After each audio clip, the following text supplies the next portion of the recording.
So, American Fiction is a new satire that's all about race, identity, and publishing, and how far you can get with trying to, kind of manipulate people into believing something.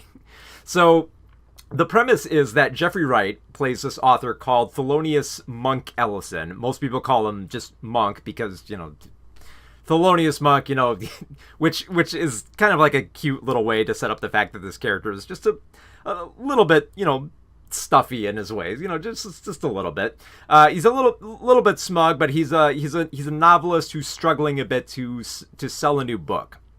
And the problem is he's finding that, he can't quite come up with good ideas that, that his agent will be able to pitch and that publishers will want to buy.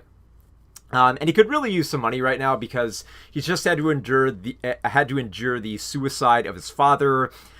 His mother's getting ill and she's getting up there in age where she's going to need to go into a retirement home, but he wants to try to find a good one for her. He's also kind of struggling to, reconnect with his gay brother Cliff, played by Sterling K. Brown, who kind of feels like he can come back into Monk's life, especially since, he never quite came out to his father.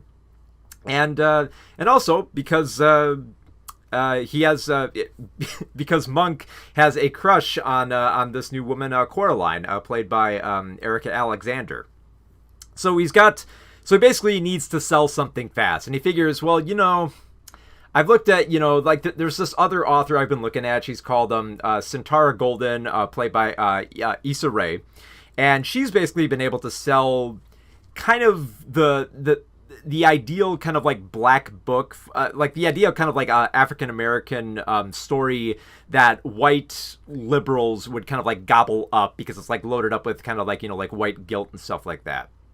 And it's something that clearly Monk doesn't really want to write, and he kind of despises it a little bit.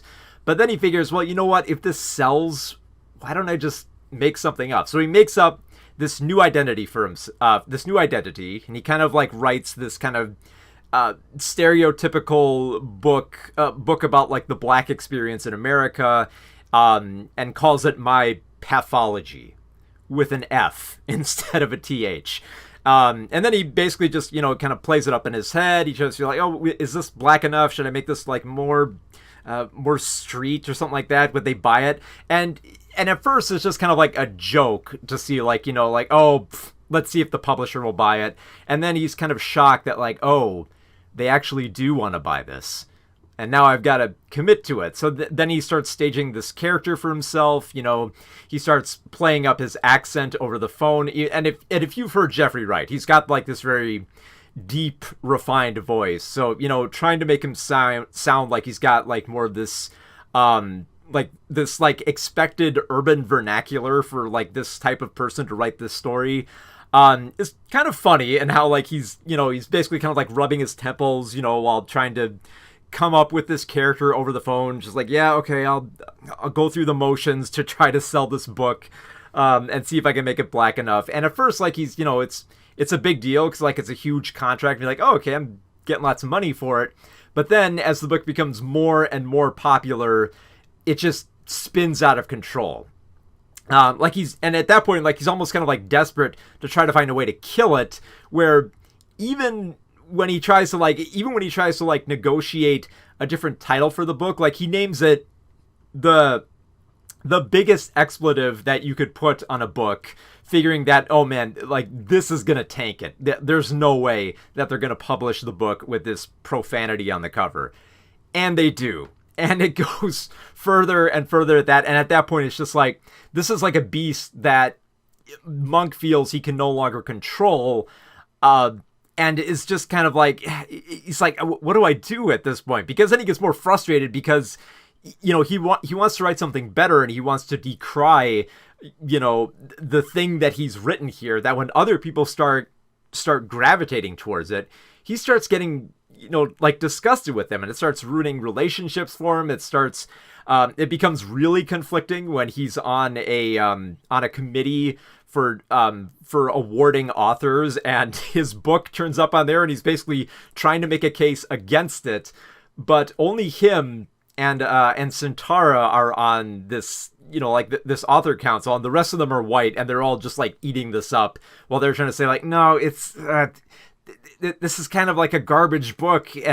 But even like even on that level, like you expect like, okay, Monk and Sintara Golden are going to connect on some level, and surprisingly they don't, because like Sintara sees something more in the way that these books are crafted, in particular in her work. Because like the other thing too is like Monk is very smug about the type of stuff he wants to write, and how and how like books are written by certain black authors, that he's very critical of her work as well, and they come to blows in a very interesting way, where it feels like, even though Monk feels like he understands like, what he's trying to push here and what he's trying to satirize, he might not have the clearest path. He might not have like a good idea in his head about where he wants to go with all this and what he wants to say as an author. So, the idea of this film, like this is a premise that could have fallen apart quick. It's like, it's a funny idea. It's like, here's like, a black author who doesn't write, like the black American experience that like white liberals would want to read more of.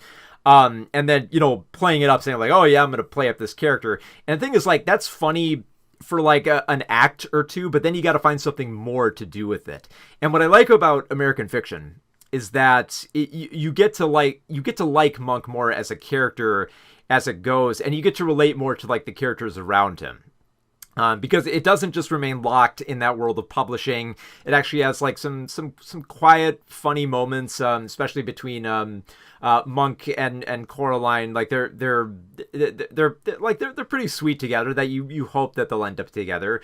I also like the back and forth between like Cliff and Monk, who come to blows a little bit of the time, especially since Cliff is more extroverted and more outgoing, and and Monk is just a little bit in his own world and can't quite relate. So they have a bit of chemistry there as well.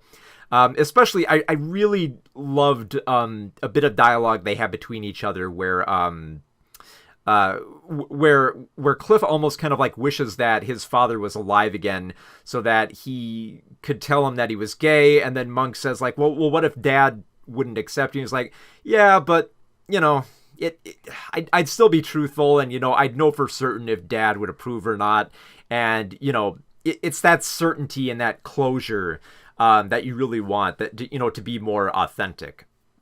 And I feel like that's like the biggest draw for the film, is Monk's quest to be genuine and trying to like sell a story, but also realizing that like there's a bit of like a societal expectation on him for what counts as like more in terms of like both like popular reading and more acclaim for certain literary works. Him realizing that it's tough to kind of like be authentic in that world, especially when you get to the end of the film, and it's just this brilliant kind of like like meta commentary on like how you would choose to end a story like this, where Monk's like ideas go forth in his head about how he should end this particular story, and like there's a bunch of like different ways posed that would seem more acceptable to audiences. Like they try out one ending where it's kind of like more like a romantic comedy type ending, and then there's another more absurd ending where it ends in like violence and it turns into like an action film. And I feel like that's the best way that you could end this type of story, is to just have it be this battle about how other people would perceive like this type of character going through this type of story.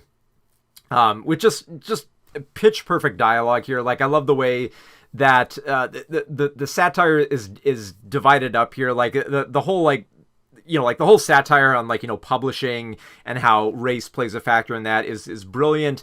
But then, like I said, There's some sweet moments there. There's some very human moments where you get to know and like Monk, where you're kind of rooting for him, but at the same time, you're kind of like hoping that he'll wake up a little bit to the monster he's kind of created here with this fictionalized character and this fictionalized book. That, you know, like, I mean, like you're waiting for the dominoes to fall, and thankfully they don't quite fall until the end, and it doesn't give you like that, and it doesn't focus on like the fallout of that. Pretty much because, like, you know, it feels like there's as much satire as you could evoke, and until like this, you know, this little scheme kind of ends. And it proceeds right up to the moment where at least I believe, like, it should end, for this type of film. And throughout it, it's hilarious. It's got great heart. It's got great wit. And it's a fantastic performance by Jeffrey Wright. He just kind of dominates this role of this very insecure intellectual guy who wants to try to prove himself as a writer, but doesn't want to be kind of pigeonholed to one thing that like publishers and other authors would expect of him. And it's just it's just genuinely funny. I was surprised by how much great dialogue there was in here, and just Wright sells it.